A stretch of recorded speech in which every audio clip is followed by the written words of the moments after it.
वन्दे जगत्कारणं वन्दे पन्नगभूषणं शशिधरं वन्दे पशूनां पतिं वन्दे सूर्यशशाङ्क वह्निनयनं वन्दे मुकुन्दप्रियं वन्दे भक्तजन आश्रयं च वरदं वन्दे भक्तजन आश्रयं च वरदं वन्दे शिवं शङ्करं. Friends, in the Bhagavad Gita, Sri Krishna repeatedly asks Arjuna to be a yogi. Tasmat yogi bhava Arjuna, may you be a yogi. And who is a yogi and what is yoga? We have all come from the God, a religious statement, where all the manifestations of the Atma, a spiritual statement, we are all intrinsically good, a moral statement. We are all intrinsically potential with a talent, a scientific statement, all meaning the same. Yoga is to return to that God. Yoga is to merge with that Atman. Yoga is to continue to be good always.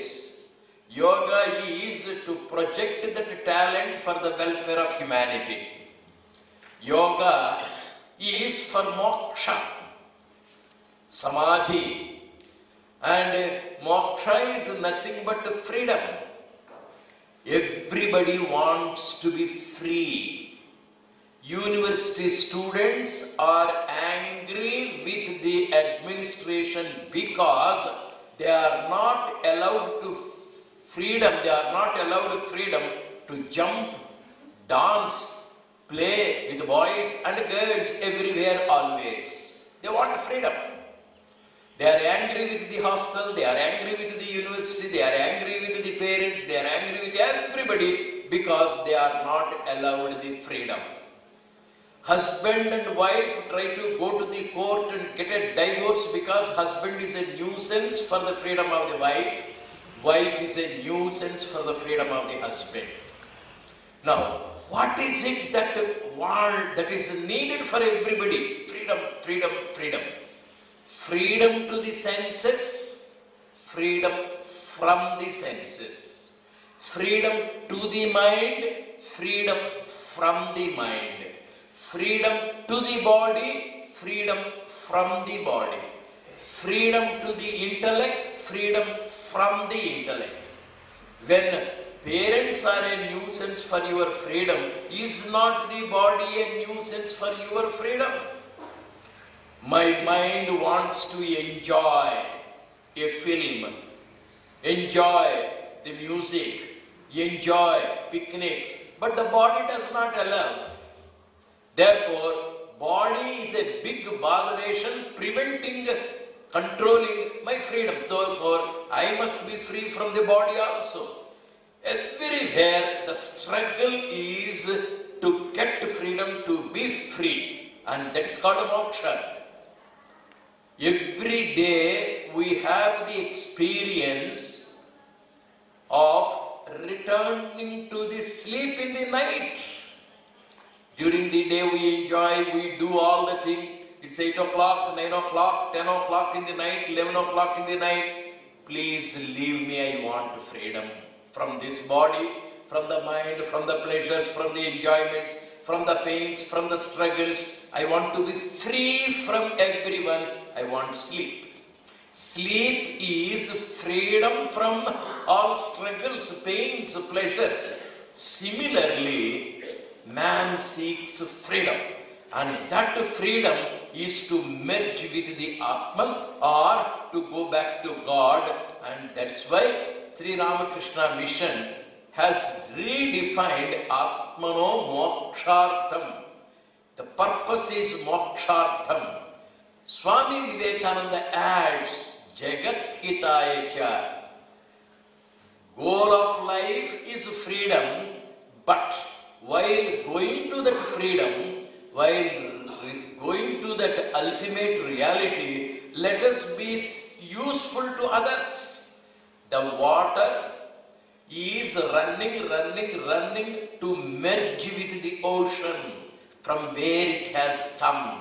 And on the way, while going to the sea, it is useful for the irrigation, it is useful for growing the plants, it is useful for the mankind to quench their thirst. This water is useful to many before it merges with the ocean.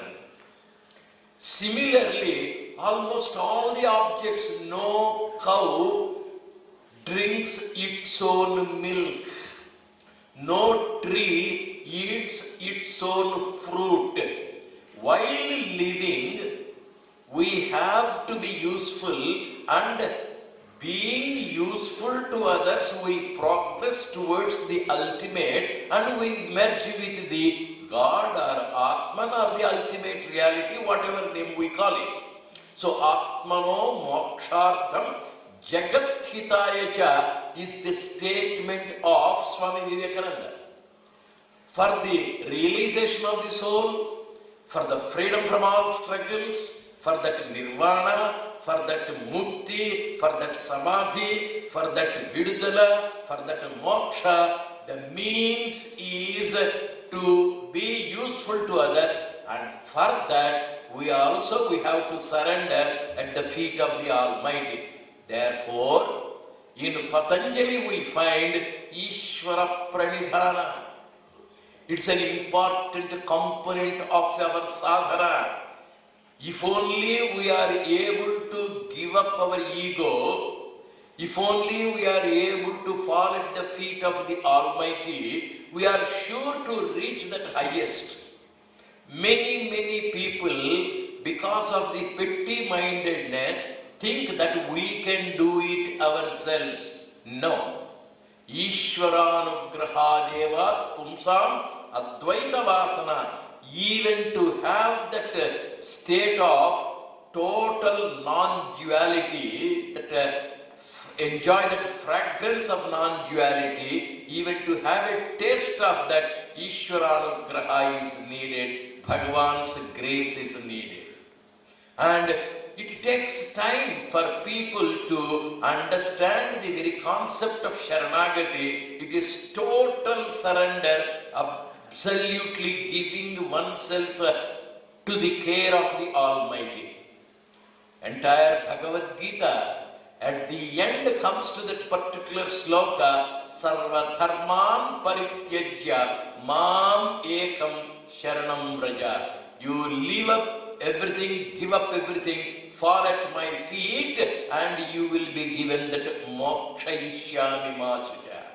Mama Maya Durakyaya, impossible man for you to overcome the Prakriti created by me, Maya created by me. Mam eva prapadyante maya metam tarantite. If only you fall at my feet, if only you give up your ego, if only you surrender your everything at my feet, you will be relieved, you will be redeemed, you will be taken to the highest. Everywhere we have this concept. In the nature we find the rivers. In the day-to-day life we complete all our work and we try to go to that sleep in the night. There is a strong desire to be free from all shackles. And this we find both for the worldly purposes and the spiritual purposes beautifully projected in the Mahabharata. The great Mahabharata Yuddha is about to take place. Kauravas are on one side, Pandavas are on another side, and Duryodhana has started his expedition to collect as many armies as possible, as many allies as possible to fight on his side. And on the side of Pandavas, Arjuna has started his journey to collect as many parties, as many MPs, as many MLAs as possible to make his parties powerful, to make his side powerful. When the elections are to take place, when the fight is to take place, when the war is to take place, the party leaders will go on meeting hundreds and thousands of people to collect as many friends, as many allies as possible. Similarly, Arjuna on one side, Duryodhana on another side, they started collecting their friends to help them in the battle. Shakuni said to Duryodhana, Mr. Duryodhana, even though Krishna is your enemy, don't ignore his help. In politics, you never have permanent enemies, permanent friends. We have only selfish purposes. Before the election, X will be our friend. After the election, the fellow will be our enemy. This is the principle of politics. No permanent enemy, no permanent friend. The only thing is, I must be in power always. That is politics. Therefore, Shakuni goes to Duryodhana and says, Mr. Duryodhana, Krishna may be our enemy, but he has a lot of money power. And he has a lot of manpower. He has a lot of instruments, tools, weapons, and that is the nuclear power. He has money power, he has manpower, and he has nuclear power for elections, for struggles, for wars. Money is needed, men are needed, material is needed. Duryodhana, hurry up to Dwaraka. Sri Krishna is an independent person capable of giving money, men and material for the purposes of our war. Please proceed. Duryodhana was a little reluctant. He was a man of self-respect. He is not a person to beg somebody for something. But there is no other alternative. Shakuni has sufficiently mesmerized his mind. Duryodhana has proceeded to Dwaraka. Sri Krishna knows Duryodhana is cunning, and Duryodhana is after all his cousin. Kauravas, the eldest of the Kauravas, and all the gates were open. Sri Krishna hurriedly went to his bedroom, and in his bedroom there was the cot. On the cot he was in a relaxed posture, reclined posture. Near his head he kept only one chair. Duryodhana came, he went to the bedchamber of Sri Krishna. He found Sri Krishna in a relaxed mood, reclined posture, sleeping, and Duryodhana was so haughty, so proud, so arrogant. He did not want to stand till Sri Krishna woke up. He occupied that single chair at the head of Sri Krishna. Later on, obediently, quietly, silently, with all devotion, Arjuna arrived in Dwaraka. He came also to the bedchamber of Sri Krishna. Sri Krishna is apparently sleeping, and Duryodhana was seated in the chair placed near the head of Krishna. Now, Arjuna has no seat. He cannot sit. He cannot disturb. He cannot speak. Therefore, with folded hands at the feet of Sri Krishna, he stood. Duryodhana came to take the help of Krishna. Arjuna also came to take the help of Krishna. They both want the help of Krishna for the ensuing elections or the battle, war. One he is seated, the other is standing. And as soon as Arjuna came, Sri Krishna's sleep is over. He is only waiting for Arjuna to come. As soon as Arjuna came and stood with folded hands, Sri Krishna opened the eyes. Naturally, his eyes fall on the person who is standing near his feet. He sat up. Hello, Mr. Arjun. When did you come? How are your brothers? How is your wife? How is your mother? all are safe, hope, happy, how are you? He made the Kushala Prashna. Arjuna was very much pleased. Everything is fine. Krishna ji, there you find my elder brother Duryodhana already waiting. Krishna turned to Duryodhana and said, Mr. Duryodhana, when did you come? What is the purpose? How are you? And he made equal Kushala Prashna.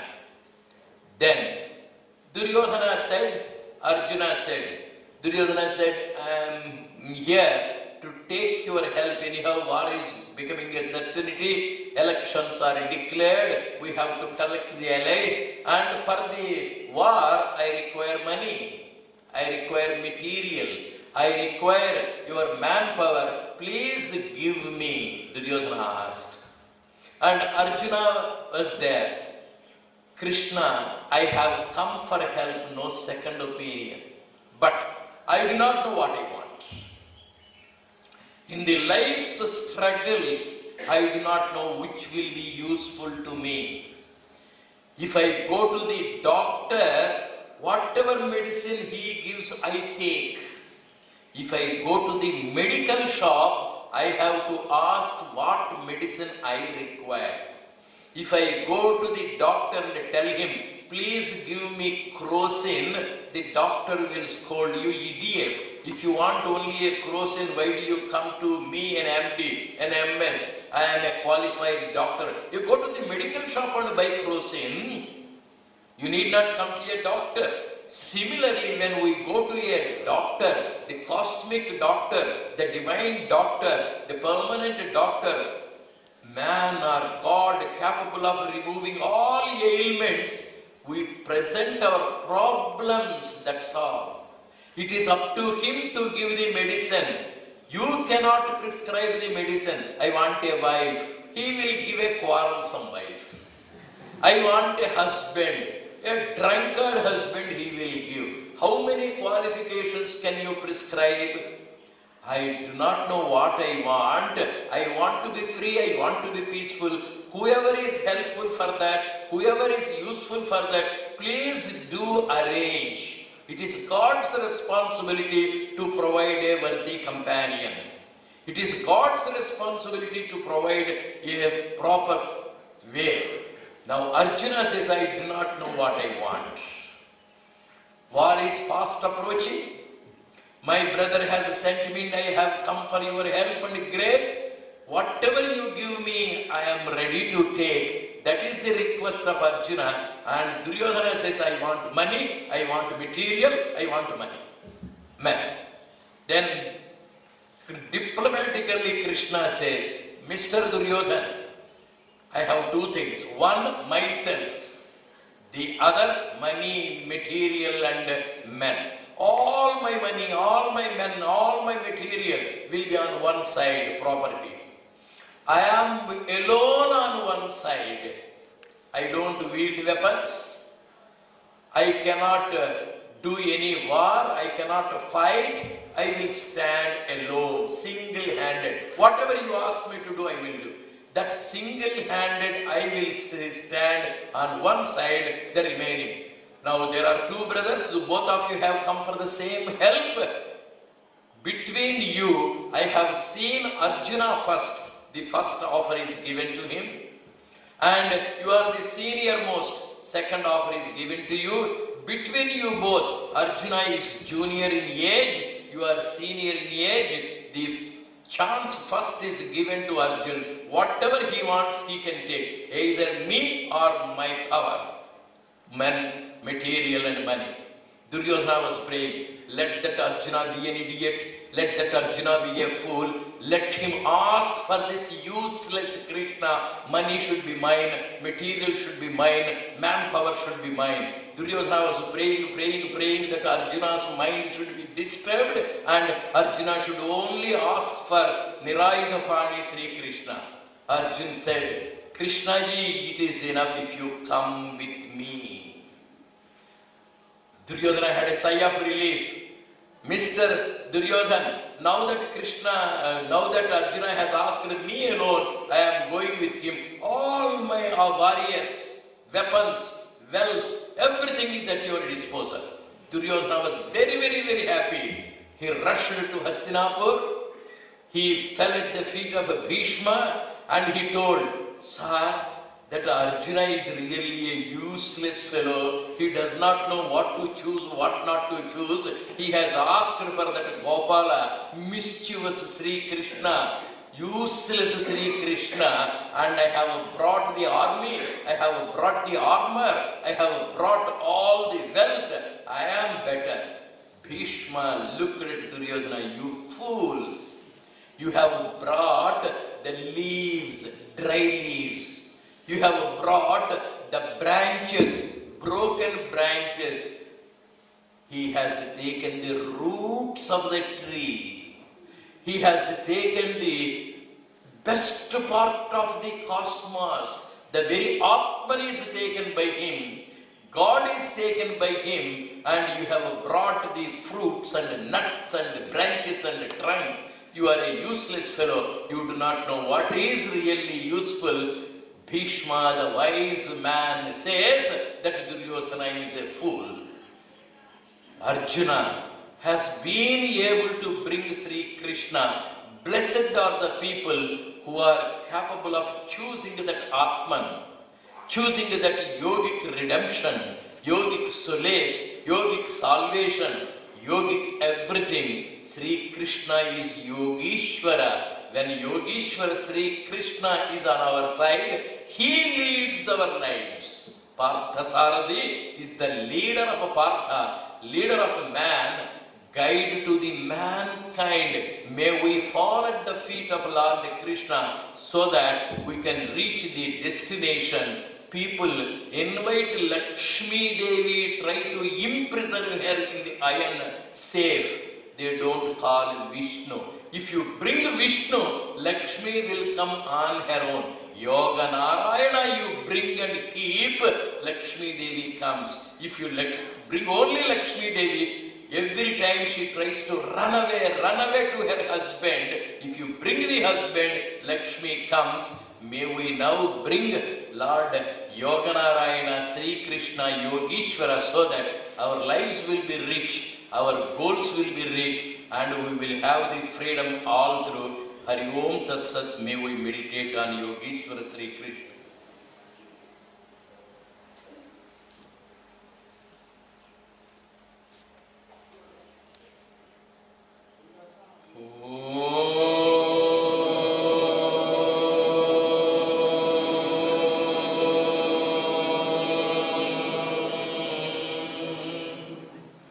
Asato